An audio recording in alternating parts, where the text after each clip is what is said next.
ನಿಮ್ಮನ್ನು ಪ್ರೀತಿಸೋ ವ್ಯಕ್ತಿ ನಿಮ್ಮ ಫ್ಯೂಚರ್ ಬಗ್ಗೆ ಸೀರಿಯಸ್ ಆಗಿತ್ತು ಅಂತ ಹೇಳಿದ್ರೆ ಅವರಲ್ಲಿ ಕೆಲವೊಂದಿಷ್ಟು ಕ್ವಾಲಿಟೀಸ್ ಇರುತ್ತೆ. ಏನಾ ಕ್ವಾಲಿಟೀಸ್, ಏನಾ ಲಕ್ಷಣ, ಏನಾ ಸಿಂಪ್ಟಮ್ಸ್? ಇವತ್ತಿನ ವಿಡಿಯೋದಲ್ಲಿ 5 ಬೆಸ್ಟ್ ಸಿಂಪ್ಟಮ್ಸ್ನ ಶೇರ್ ಮಾಡ್ತೀನಿ, ಸ್ಕಿಪ್ ಮಾಡಬೇಡಿ. ನಿಮ್ಮೊಟ್ಟಿಗಿರೋ ನಿಮ್ಮ ಫ್ಯೂಚರ್ ಒಟ್ಟಿಗೆ ಬರ್ತಾರಾ, ಚೆನ್ನಾಗಿರ್ತಾರ ಅನ್ನೋ ಡೌಟ್ಸ್ ಇವತ್ತು ಕ್ಲಾರಿಟಿ ಆಗುತ್ತೆ ಈ ವಿಡಿಯೋ ಮುಖಾಂತರ. ಅದಕ್ಕಿಂತ ಮುಂಚೆ ಫಸ್ಟ್ ಟೈಮ್ ನಮ್ಮ ಚಾನಲ್ ನೋಡ್ತಾ ಇದ್ರೆ ಸಬ್ಸ್ಕ್ರೈಬ್ ಮಾಡಿ, ಸಪೋರ್ಟ್ ಮಾಡಿ. ಅಂಡ್ ಕೌನ್ಸಿಲಿಂಗ್ ಬೇಕು, ಮಾತಾಡಬೇಕು ಸರ್, ವಿಡಿಯೋ ನನಗೆ ಸಾಕಾಗ್ತಿಲ್ಲ, ಇನ್ನೂ ಏನೋ ಕ್ಲಾರಿಟಿ ಬೇಕಿತ್ತು ಅನ್ಸಿದ್ರೆ ಸ್ಕ್ರೀನ್ ಮೇಲೆ ನಂಬರ್ ಹಾಕಿರ್ತೀನಿ, ಸೊ ವಾಟ್ಸಪ್ ಮಾಡಿ. ಬಟ್ ಚಾರ್ಜಸ್ ಇರುತ್ತೆ, ಏನಕ್ಕೆ ಅಂತ ಹೇಳಿದ್ರೆ ಕೌನ್ಸಿಲಿಂಗ್. ಓಕೆ, ಫಸ್ಟ್ ಪಾಯಿಂಟ್ ಏನಂತ ಹೇಳಿದ್ರೆ ಫ್ಯೂಚರ್ ಪ್ಲಾನ್ಸ್ ಅಲ್ಲಿ ನಿಮ್ಮನ್ನ ಇನ್ಕ್ಲೂಡ್ ಮಾಡ್ಕೊಳ್ತಾರೆ. ನಿಮ್ ಜೊತೆಗಿರೋ ಪಾರ್ಟ್ನರ್ಸ್ ನಿಮ್ಮ ಫ್ಯೂಚರ್ ಒಟ್ಟಿಗೆ ಇರ್ತಾರೆ ಅಂತ ಹೇಳಿದ್ರೆ ಫ್ಯೂಚರ್ ಪ್ಲಾನ್ಸ್ ಒಳಗಡೆ, ಅಂದ್ರೆ ಲೈಕ್ ಏನಂತ ಹೇಳಿದ್ರೆ ಫ್ಯೂಚರು, ಕೆರಿಯರು, ಫ್ಯಾಮಿಲಿ, ಇದ್ರೊಟ್ಟಿಗೆಲ್ಲ ಇನ್ವಾಲ್ವ್ ಮಾಡ್ಕೊಳ್ತಾರೆ. ನೀವು ಎಲ್ಲಾದ್ರಲ್ಲೂ ಇರ್ತೀರಾ. ಅವ್ರು ಏನೇ ಫ್ಯೂಚರ್ ಅಲ್ಲಿ ಪ್ಲಾನ್ಸ್ ಮಾಡ್ಲಿ, ಬಿಸ್ನೆಸ್ ಆಗಿರಬಹುದು, ಫ್ಯಾಮಿಲಿ ಫಂಕ್ಷನ್ಸ್ಗಳಾಗಿರ್ಬೋದು, ಅಥವಾ ಮದುವೆಗಳಾಗಿರ್ಬೋದು, ಎಲ್ಲಾದ್ರಲ್ಲೂ ನೀವು ಪ್ರೆಸೆನ್ಸ್ ಇರಲೇಬೇಕು ಅವರೊಟ್ಟಿಗೆ, ಪ್ರತಿ ಹಂತದಲ್ಲೂ ಇರ್ತೀರಾ. ಇದಕ್ಕೆ ಅವ್ರು ಅನ್ಕೊಂಡು ಮೈಂಡ್ ಸೆಟ್ ಮಾಡ್ಕೊಂಡು ಹೋಗ್ತಿರ್ತಾರೆ. ಸೊ ನಿಮ್ಮ ಹತ್ರ ಎಲ್ಲ ಡಿಸ್ಕಷನ್ ಮಾಡ್ತಾರೆ. ಅವಾಗ ಕ್ಲಿಯರ್ ಆಗಿರುತ್ತೆ, ಎಸ್ ನನ್ನನ್ನ ಫ್ಯೂಚರ್ ತನಕ ತಗೊಂಡು ಹೋಗ್ತಾರೆ, ಇವ್ರು ಲಾಂಗ್ ಟರ್ಮ್ ರಿಲೇಶನ್ಶಿಪ್ ನನ್ನ ಜೊತೆಗೆ ಇದ್ದೇ ಇರ್ತಾರೆ, ನಿಮ್ಗೊಂದು ಕ್ಲಾರಿಟಿ ಸಿಗುತ್ತೆ. ಅಂಡ್ ಇನ್ನೊಂದು ಏನಂತ ಹೇಳಿದ್ರೆ ಎಲ್ಲಾದ್ರಲ್ಲಿ ನಾವು ಅನ್ನೋ ಪದ ಬಳಸ್ತಾರೆ, ನಾನು ಅನ್ನೋ ಪದ ಬಳಸಲ್ಲ. ನಾವು ಅನ್ನೋದು, ಈ ನಾವು ಅನ್ನೋದು ಇಬ್ರು ಸೇರಿದಾಗ ಮಾತ್ರ ನಾವು ಆಗ್ಲಿಕ್ಕೆ ಸಾಧ್ಯ. ಒಬ್ಬರೇ ಇದ್ದಾಗ ನಾನು ಅನ್ನೋದು ಬರುತ್ತೆ. ಅಂದ್ರೆ ನಾವು ಫ್ಯೂಚರ್ ಅಲ್ಲಿ ಹಿಂಗಿರ್ತೀವಿ ಅಂತ ಮಾತು ಬಂತು ಅಂತ ಹೇಳಿದ್ರೆ ನಿಮ್ಮನ್ನು ಸೇರಿಸ್ಕೊಂಡು ಆ ಫ್ಯೂಚರ್ ಬಗ್ಗೆ ಥಿಂಕ್ ಮಾಡ್ತಿದ್ದಾರೆ, ಅಂದ್ರೆ ಅಲ್ಲಿ ತನಕ ಹೋಗ್ಬೇಕು ಅನ್ನೋ ಥಿಂಕ್ ಮಾಡ್ತಾ ಇದಾರೆ. ಅಂದ್ರೆ ನೀವು ನಿಜವಾಗ್ಲೂ ಬೆಸ್ಟ್ ಪಾರ್ಟ್ನರ್ ಪಡ್ಕೊಂಡಿದ್ದೀರಾ. ಬಿಕಾಸ್ ನಿಮ್ಮ ಒಟ್ಟಿಗೆ ಲಾಂಗ್ ಟರ್ಮ್ ಫ್ಯೂಚರ್ ತನಕನೂ ಕೂಡ ಯೋಚನೆ ಮಾಡ್ತಾ ಇದ್ದಾರೆ. ಯೋಚನೆಗಳೇ ಬದುಕು. ಆ ಯೋಚನೆಗಳು ಮಾಡ್ತಿದ್ದಾರೆ ಅಂದ್ರೆ ನೀವು ಇದ್ದೀರಾ ಅಂತ ಅರ್ಥ. ಇವರು ನಿಮ್ಮ ಲಾಂಗ್ ಟರ್ಮ್ ರಿಲೇಶನ್ಶಿಪ್ ಅಲ್ಲಿ ಉಳಿತಾರೆ ಅಂತ ಅರ್ಥ. ನೆಕ್ಸ್ಟ್ ಪಾಯಿಂಟ್ ಏನಂತ ಹೇಳಿದ್ರೆ ಮೂಡ್ ಚೇಂಜ್ ಆದ್ರೂ ಕೂಡ ಕೇರ್ ಕಡಿಮೆ ಆಗಲ್ಲ. ರೆಗ್ಯುಲರ್ ಕಮ್ಯುನಿಕೇಶನ್ ಮಾಡ್ತಾರೆ. ಕೆಲವರು ಮೂಡ್ ಚೇಂಜ್ ಆಗ್ಬಿಟ್ರೆ ಸಾಕು, ಕ್ಷಣಕ್ಕೊಂದು ಬಣ್ಣ, ಅದೇನೋ ಸಾಂಗ್ ಇದೆ ನೋಡಿ ರಾಜ್ಕುಮಾರ್ ಸರ್ದು, ಕ್ಷಣಕ್ಕೊಂದು ಬಣ್ಣ ದಿನಕ್ಕೊಂದು ಆಟ ಅಂತ ಹೇಳಿ. ಲೈಕ್ ಒಂದೇ ಇರ್ಬೇಕು, ಜಗಳ ಆಗ್ಲಿ ಆಗದೆ ಇರ್ಲಿ, ಒಂದೇ ಟೈಪ್ ಇರಬೇಕು. ಇವತ್ತೊಂದು ಮಾತಾಡದೆ ಇನ್ನೊಂದು ಗಂಟೆ ಬಿಟ್ಟು ಇನ್ನೊಂದು ಮಾತಾಡದೆ ನಾಳೆ ಒಂದು ಮಾತಾಡದೆ, ಆ ಥರದ್ದು ಇರಬಾರ್ದು. ಎಷ್ಟೇ ಮೂಡ್ ಹಾಳಾಗೋದ್ರು ಕೇರ್ ಮಾಡೋದು ಮಾತ್ರ ಕಮ್ಮಿ ಆಗಲ್ಲ. ಅದೇ ಕೇರಿಂಗ್ ಮಾಡ್ತಾರೆ, ಅದೇ ಪ್ರೀತಿ, ಎಲ್ಲಾ ರೀತಿಯಿಂದ ಅದೇ ಕೇರಿಂಗ್ ಇರುತ್ತೆ.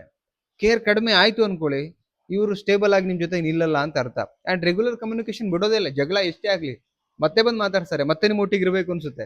ಅದಕ್ಕೆ ಅಲ್ವಾ ಹೇಳೋದು ಪ್ರೀತಿ ಅಂತ. ಎಷ್ಟೇ ಜಗಳ ಆಗ್ಲಿ, ಪ್ರೀತಿನಲ್ಲಿ ಕೆಲವು ಬರೋ ದೈಹಿಕ ಸಂಪರ್ಕ ಇದ್ರೆ ಪ್ರೀತಿ, not only emotional connectivity and ನೀವಿರುವಂತ ರೀತಿ, ಅದ್ರ ಮೇಲೆ ನಿಮ್ ಪ್ರೀತಿ ಲಾಂಗ್ ಟರ್ಮ್ ಉಳಿಯೋಕೆ ಸಾಧ್ಯ. ಓಕೆ, ಸೊ ನೆಕ್ಸ್ಟ್ ಪಾಯಿಂಟ್ ಏನಂತ ಹೇಳಿದ್ರೆ ಡಿಫಿಕಲ್ಟಿ ಸಿಚುವೇಶನ್ ಅಲ್ಲಿ ಬಿಟ್ಟು ಹೋಗಲ್ಲ. ಯಾವುದೇ ಕಾರಣಕ್ಕೂ ಡಿಫಿಕಲ್ಟಿ ಸಿಚುವೇಶನ್ ಅಲ್ಲಿ ಬಿಟ್ಟು ಹೋಗಲ್ಲ. ಡಿಫಿಕಲ್ಟಿ ಸಿಚುವೇಶನ್ ನಿಂತು ಬಿಟ್ಟು ನಿಮ್ ಪ್ರಾಬ್ಲಮ್ ಸಾಲ್ವ್ ಮಾಡೋಕೆ ಹೆಲ್ಪ್ ಮಾಡ್ತಾರೆ, ಜೊತೆನಲ್ಲಿ ಉಳಿತಾರೆ, ಏನಿದೆ ಪ್ರಾಬ್ಲಮ್ ಕೇಳ್ತಾರೆ. ಅಂಡ್ ನಾನು ನಿಂತ್ಕೋತೀನಿ ನಡಿ ಇಬ್ರು ಸೇರಿ ಸಾಲ್ವ್ ಮಾಡೋಣ ಅಂತ ಹೇಳ್ತಾರೆ. ಡಿಫಿಕಲ್ಟಿ ಸಿಚುವೇಶನ್ ಅಲ್ಲಿ ಯಾವುದೇ ಇರ್ಬೋದು, ದುಡ್ಡಿಂದ ಇರ್ಬೋದು, ಅಥವಾ ಬೇರೆ ಒಂದು ಯಾವ್ದೋ ಫ್ಯಾಮಿಲಿ ಇಶ್ಯೂಸ್ ಇರ್ಬೋದು, ಸ್ಟ್ರೆಸ್ ಆಗಿರ್ಬೋದು, ಎಲ್ಲ ನಾನು ಮಾಡ್ತೀನಿ ನಿನ್ ಜೊತೆ, ನಡಿ ಹೋಗೋಣ, ನಿನ್ ಸಮಸ್ಯೆ ನನ್ನ ಸಮಸ್ಯೆ, ಇದು ಆಕ್ಚುಲಿ ಇರುವಂತದ್ದು. ಓಕೆ, ಸೊ ನೆಕ್ಸ್ಟ್ ಏನು ಅಂತ ಹೇಳಿದ್ರೆ ಲೈಕ್ ಫ್ಯಾಮಿಲಿ ಅಂಡ್ ಕ್ಲೋಸ್ ಫ್ರೆಂಡ್ಸ್ಗೆ ನಿಮ್ಮನ್ನು ಇಂಟ್ರೊಡ್ಯೂಸ್ ಮಾಡಿಸ್ತಾರೆ. ಅಂದ್ರೆ ಆಫೀಸಿಯಲ್ಲಿ ಏನ್ ಫ್ರೆಂಡ್ಸ್ ಇರ್ತಾರೆ ಅಂಡ್ ಫ್ಯಾಮಿಲಿಗಳಿರುತ್ತೆ ಕ್ಲೋಸ್ಲಿ, ಅದಕ್ಕೆ ನಿಮ್ಮನ್ನು ಎಲ್ಲದಕ್ಕೂ ಇಂಟ್ರೊಡ್ಯೂಸ್ ಮಾಡಿಸ್ತಾರೆ. ಅಂಡ್ ಆ ಎಲ್ಲ ಫ್ಯಾಮಿಲಿಗಳ ಜೊತೆ ನಿಮಗೂ ಇಂಪಾರ್ಟೆನ್ಸ್ ಕೊಡ್ತಾ ಹೋಗ್ತಾರೆ. ಅರ್ಥ ಆಯ್ತಾ? ಆಫೀಸಿಯಲ್ಲಿ ಏನ್ ಫ್ರೆಂಡ್ಸ್ ಇರ್ತಾರೆ ಅಥವಾ ಫ್ಯಾಮಿಲಿ ಇರುತ್ತೆ, ಅವ್ರಿಗೂ ಟೈಮ್ ಕೊಡೋದಲ್ದಿರ ನಿಮ್ಗೂ ಟೈಮ್ ಕೊಡ್ತಾರೆ ಅಂಡ್ ಅವ್ರು ಎಲ್ರಿಗೂ ಇಂಟ್ರೊಡ್ಯೂಸ್ ಮಾಡ್ತಾರೆ. ಈ ಸೆನ್ಸ್ ಇಸ್ ವೆರಿ ಇಂಪಾರ್ಟೆಂಟ್. ಎಷ್ಟೋ ಜನ ಏನಂತ ಹೇಳಿದ್ರೆ ಫ್ಯಾಮಿಲಿಗೆ ಇಂಟ್ರೊಡ್ಯೂಸ್ ಮಾಡ್ತಾ ಎಲ್ಲ ರಿಲೇಶನ್ಶಿಪ್ ನ ಹೈಡ್ ಮಾಡ್ತಾ ಬರ್ತಾರೆ. ಇಂಟ್ರೊಡ್ಯೂಸ್ ಮಾಡ್ಸಲ್ಲ, ಟೈಮೂ ಕೊಡಲ್ಲ ನಿಮ್ಗೆ. ಇದು ಇರಬಾರ್ದು ಆಕ್ಚುಲಿ. ಇದು ಇತ್ತು ಅಂತ ಹೇಳಿದ್ರೆ ನೀವು ಫ್ಯೂಚರ್ ಅಲ್ಲ, ಪ್ರೆಸೆಂಟ್ ಅಲ್ಲಿ ನಿಮ್ ಜೊತೆ ಇಲ್ಲ ಅಂತ ಅದು ಫೀಲ್ ಆಗುತ್ತೆ. ಓಕೆ, ಸೊ ನೆಕ್ಸ್ಟ್ ಪಾಯಿಂಟ್ ಅಂದ್ರೆ ಲಾಂಗ್ ಟೈಮ್ ಕಮಿಟ್ಮೆಂಟ್ ಬಗ್ಗೆ ಕ್ಲಿಯರ್ ಆಗಿರ್ತಾರೆ. ಸೊ ಲಾಂಗ್ ಟೈಮ್ ಬಗ್ಗೆ ತುಂಬಾ ಕ್ಲಿಯರ್ ಆಗಿರ್ತಾರೆ. ನೀವು ಅವರ ಲೈಫ್ ಅಲ್ಲಿ ಅಥವಾ ನೀವಿಬ್ರು ಸೇರ್ಕೊಂಡು ಫ್ಯೂಚರ್ ಹೆಂಗಿರ್ತೀರಿ, ಎಲ್ಲ ಪ್ಲಾನ್ಸ್, ಮನೆ ಹೆಂಗಿರುತ್ತೆ, ಮಕ್ಕಳು, ಅಂಡ್ ನಿಮ್ಮ ಹತ್ರ ಇರೋ ಗಾಡಿ, ಬ್ಯಾಂಕ್ ಬ್ಯಾಲೆನ್ಸ್, ಈ ತರ ಕಷ್ಟ ಪಡ್ಬೇಕು, ನೀವೇನಲ್ಲಿ ಹೋಗ್ಬೇಕು, ಇದ್ರ ಬಗ್ಗೆ ಎಲ್ಲ ಕ್ಲಿಯರ್ ಆಗಿ ಮಾತಾಡ್ತಾರೆ. ಯಾವುದೇ ಡೌಟ್ ಇಲ್ಲ ಫ್ಯೂಚರ್ ಹಿಂಗಿರ್ಬೇಕು. ಎಷ್ಟೋ ಜನ ಡೌಟ್ ಅಂತ ಹೇಳಿದ್ರೆ, ಎಷ್ಟೋ ಜನ ನಾನು ಅದೇ ಹೇಳ್ತೀನಿ, ಲೈಕ್ ಯಾವ್ದು ಫ್ಯೂಚರ್ ಬಗ್ಗೆ ಕ್ಲಾರಿಟಿ ಇರಲ್ಲ. ಕ್ಲಾರಿಟಿ ಇಲ್ದವರು ನಿಮ್ಮನ್ನು ಬಿಡ್ಬೇಕಂತಾನೆ ಪ್ಲಾನ್ ಮಾಡ್ತಿರ್ತಾರೆ. ಇದು 101%. ಬಿಕಾಸ್ ಅವ್ರ ಮೈಂಡ್ ಅದು ಓಡ್ತಾ ಇರುತ್ತೆ, ಹೆಂಗ್ ಮಾಡಿ ಇವ್ರನ್ನ ಬಿಡ್ಬೇಕು, ಹೆಂಗ್ ಮಾಡಿ ಇವ್ರನ್ನ ಅವಾಯ್ಡ್ ಮಾಡ್ಬೇಕು, ಇದೇ ಓಡ್ತಾ ಇರೋದು ಬಿಟ್ರೆ ಫ್ಯೂಚರ್ ಬಗ್ಗೆ ಯಾವುದೇ ಕ್ಲಾರಿಟಿ ಇರಲ್ಲ. ಸ್ನೇಹಿತರೆ, ಇದು 5 ಪಾಯಿಂಟ್ಸ್ ಏನಿದೆಯಲ್ಲ, ಸೈನ್ಸ್ ಹೇಳಿದೀನಿ, ಲಕ್ಷಣ ಹೇಳಿದೀನಿ, 100% ಈ 5 ಲಕ್ಷಣಗಳಿತ್ತು ಅಂತ ಹೇಳಿದ್ರೆ ನಿಮ್ಮ ಫ್ಯೂಚರ್ ಒಟ್ಟಿಗೆ ನಿಲ್ತಾರೆ. ಏನೇ ಆಗಿರ್ಲಿ, ಅದು ನೆಪ ಹೇಳಿ ಬಿಟ್ಟು ಹೋಗೋದಿಲ್ಲ, ಜೊತೆಗೆ ನಿಲ್ಲೇ ನಿಲ್ತಾರೆ. ಇವ್ಯಾವುದು ಅದ್ರಲ್ಲಿ ಒಂದ್ ಯಾವ್ದು ಮಿಸ್ಟೇಕ್ಸ್ ಇದ್ರು ಕೂಡ 101% ನಿಮ್ ಜೊತೆ ಉಳಿಯಲ್ಲ. ಇದು ಕ್ಲಾರಿಟಿ ಬರ್ದೇ ಇಟ್ಕೊಳ್ಳಿ.